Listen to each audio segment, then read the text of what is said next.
Stimwalt here, and today I'm going to show you Ice Dungeon. I know that it's been a minute since we last talked.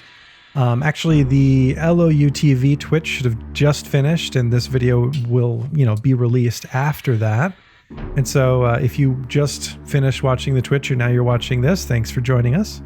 So one big change that you'll notice is that torches are going to matter a lot more in our game because we've changed the way that light works. So having a torch when you go into dungeons or when you're around in our world when it's dark is going to be vital. Night sight has been changed. It's no longer just a light switch that turns everything to daytime. Instead, it's going to be an ambient light. And you can combine night sight with torch light to get sort of maximum light. Now this right here is just night sight. You can see it provides an average amount of light. But when you combine it with torch, you'll get sort of your maximum output of light. We do plan on having different durabilities as well as levels of torches so that you can have a torch that provides even more light down the road. And this will be especially important the deeper you go into our newer dungeons. So here we are in Ice, and I decided to play this one through rather than just run around with God mode on because it's more interesting that way. And here's a new model, a Frost Spider. And if you guys played a lot of Ice Dungeon, you'll know that there's a lot of interesting creatures in Ice in particular that are only in Ice Dungeon. So this was an especially difficult one for us to complete because we had so many custom assets that we had to create. And this Frost Spider is one of them. And I just paralyzed him real quick just so you can get a good look at him. And we have several more to show you. Do a little explosion E-bolt combination. Still didn't finish him off, so finish him with an EB. And there you go. He's got nice little pinchers on the back of his butt too. And so here we have an ice snake. This is also a custom mobile. I'll just blast him out of the sky. And he's surprisingly sturdy for a small little snake. I'll poison him as well. Drop the explosion and E-bolt. So we'll go down into this sort of rat area of ice. And we'll just take out this Ratman real quick. You can see I'm setting my last target onto his nameplate. And it allows me to just use my last target key when I get close or in range. And I'm always meditating. I'm not wearing any armor. I just figured it would be more fun that way. Maybe I'll die a few times. Okay, here we are in the level 2 area where there's a bunch of Ratmen. Oh no, he interrupted me. Oh no! What a way to die. Oh my god. I'm such a noob. Now let's just wait for the hit and then we'll paralyze so he can't interrupt me. There we go. Heal up, meditate. And then I'll do an explosion flame strike just for fun.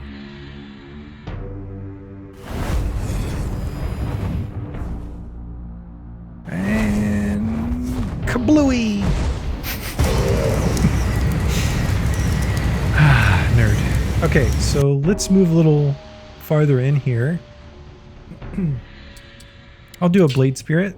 If you guys haven't seen our new custom asset for Blade Spirits, there it is. Also our new AI, as you can see, it's trying to kill me.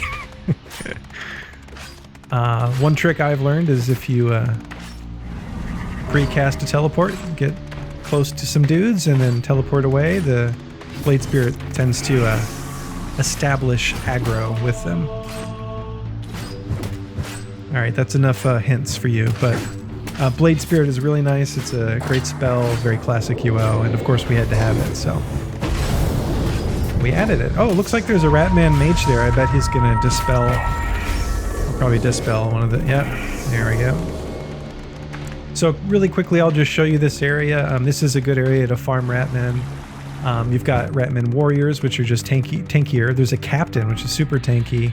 Regular Ratmen, and then the mages. The mages will cast spells and dispel your summons and stuff like that. So really good deco in here. Thanks the team. Thank you team for doing that, the deco team. Looks really good. I might try to pull off a paralyzed field, which is another custom effect that we've added. See if I can get lucky. I'll run through the middle and okay, I died. That's my first death. Probably not my last. All right, so let's progress a little bit, see if we can get to the ice Ogre Lords. Here they are. These guys are ginormous. They probably would hit me for like 60% of my life. I don't know.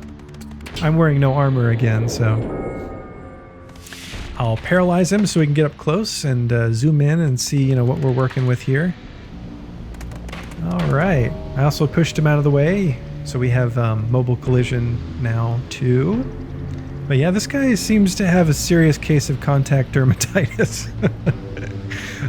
Really great detail on him. Looks great. Yet again, another custom asset. So I'll just give you an idea of how tough he is. Just an explosion E-bolt's probably just going to scratch his life. Yeah. So, I mean, you really need to Blade Spirit this dude down or Energy Vortex him down. Or if you're, you know, Tamer, Bard, whatever. But yeah, a mage, you know, I'm not even using the abilities that I should be, which is Mana Drain and Mana Vampire to add some spell vulnerability to this target, which is very important if you want to be a caster-focused PvEer.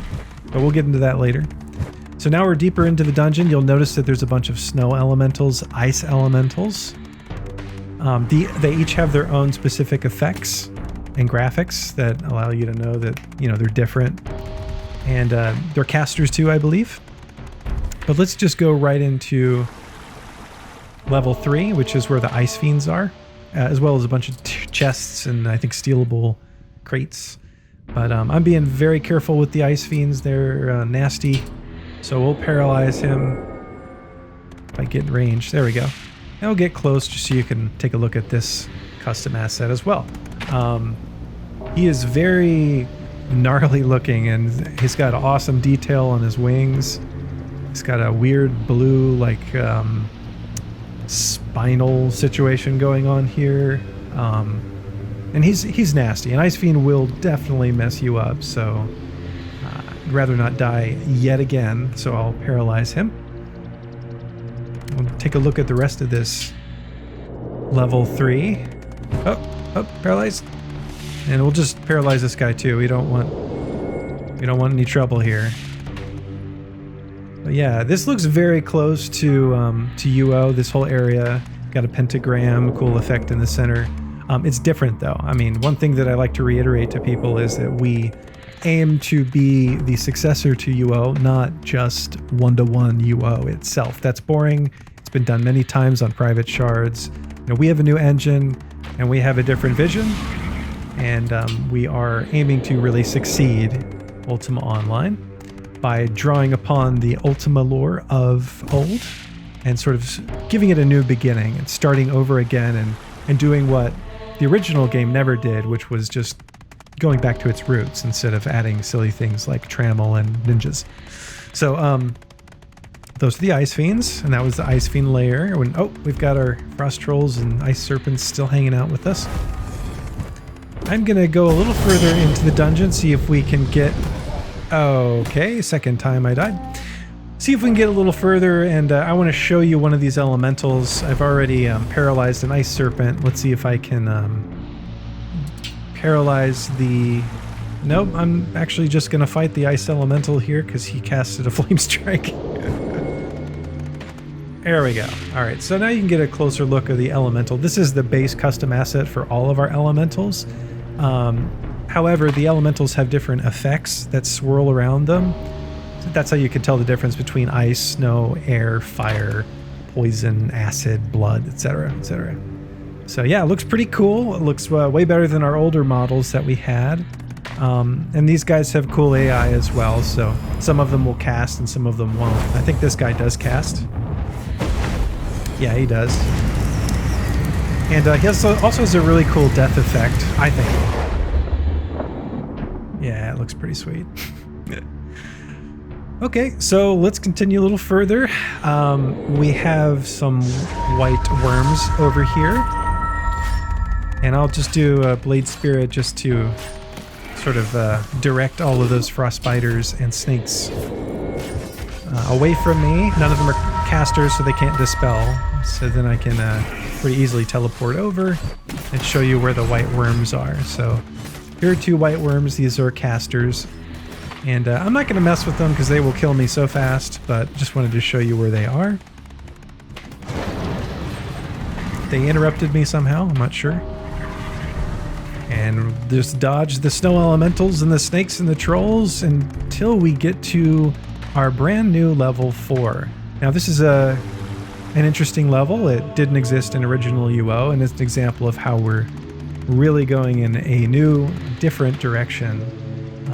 Our own direction, but also we're going to go back to Ultima, draw upon the lore from Ultima, and create new from that. So it's all reference-based evolution, referencing Ultima, the original Ultima, as well as Ultima Online, obviously.